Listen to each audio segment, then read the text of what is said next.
के बाद को के बहाना बोलावे आधी रात।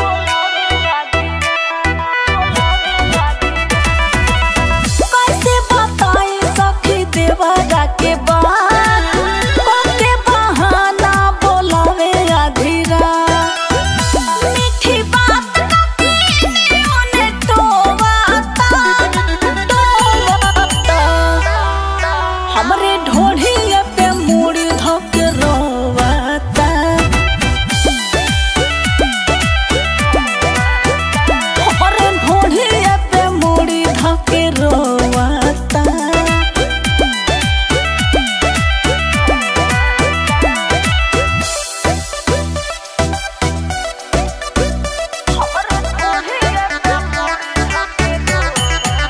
Music by Andy Gupta.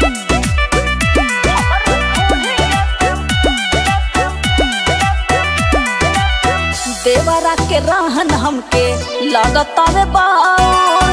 ओखरी में हमारे उछातल चाहे चाउर।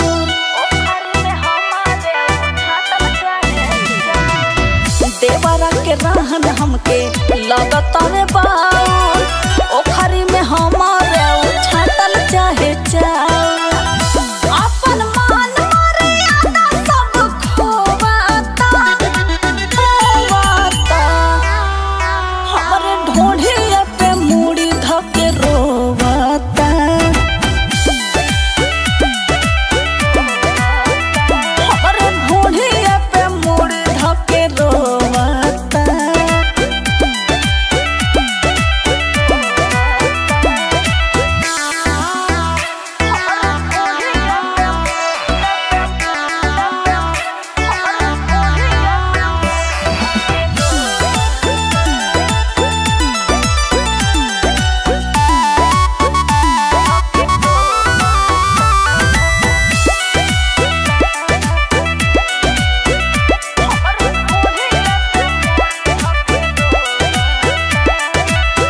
पियावाया नाड़ी हमके छोड़ी रहे सऊदी। भौजी के देवरा त बुझेला कलौजी।